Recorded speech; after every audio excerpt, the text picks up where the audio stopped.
গত ২৪ ঘন্টা ধরে সিনি দুনিয়ায় শোরগোল। রাখি গুলজার নাকি গুরুতর অসুস্থ।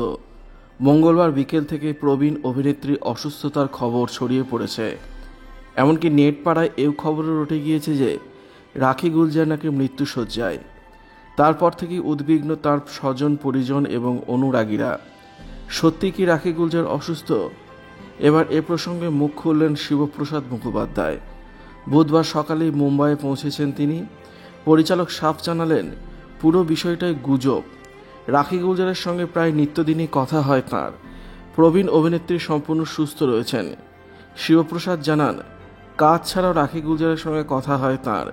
মঙ্গলবার রাতেই কথা হয়েছে। শারীরিক পরিস্থিতি নিয়ে ভুয়ো খবর রটায় বর্ষিয়ান অভিনেত্রী বেশ বিরক্ত। তিনি জানিয়েছেন, সবটাই ভুয়ো, কিছুই হয়নি, দিব্যি সব কাজ করছি, নাতি নাতনির সঙ্গে কথা হচ্ছে। শিবপ্রসাদ পাল্টা রাখি গুলজারকে আশ্বস্ত করেছেন যে তারকাদের নিয়ে এখনও গুজব প্রায়শই রটে, তাতে কান দিয়ে তিনি যেন মন খারাপ না করেন। পরিচালক অভিনেতার আক্ষেপ, কেন এবং কোথা থেকে এমন গুজব রটছে তা কে জানে। দিদির একটু খারাপই লেগেছে। শুধু তাই নয়, এমন গুজব রটে যাওয়ায় রাখি গুলজার যেন দুশ্চিন্তা না করেন সেই অনুরোধও করেছেন শিবপ্রসাদ। প্রবীণ অভিনেত্রীর অসুস্থতার খবর ছড়াতেই উদ্বিগ্ন তার স্বজনরাও। প্রত্যেকেই ফোন করে খোঁজ নিয়েছেন। প্রসঙ্গত, মাসখানেক আগেই উইন্ডোজের ব্যানারে আমার বস সিনেমায় অভিনয় করেছেন রাখি গুলজার, যে ছবিতে শিবপ্রসাদ তাঁর সঙ্গে স্ক্রিন স্পেস শেয়ার করেছেন।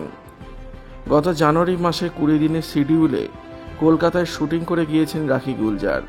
বাঙালি খানাপিনা, ঝরঝরে বাংলা সংলাপ, কলকাতার শাড়ি, ভিক্টোরিয়ার সামনে দাঁড়িয়ে ফুচকা খাওয়া, প্রবীণ বঙ্গকন্যা যেন সেটে ষোড়শীর মতোই ছুটে বেরিয়েছেন এদিক ওদিক। দীর্ঘ 21 বছর বাদে বাংলা সিনেমায় প্রত্যাবর্তন করেছেন তিনি। অতঃপর বেশ মজা করেই কাজটা করেছেন। চলতি বছর শীতে মুক্তি পাওয়ার কথা আমার বস ছবিটির। তার প্রাক্কালে প্রবীণ অভিনেত্রীর অসুস্থতার খবর রটে গিয়েছে। ভিডিওটি ভালো লাগলে লাইক করবেন, শেয়ার করবেন, কমেন্ট করে আপনার মতামত জানাবেন আর অবশ্যই চ্যানেলটি সাবস্ক্রাইব করবেন। ধন্যবাদ।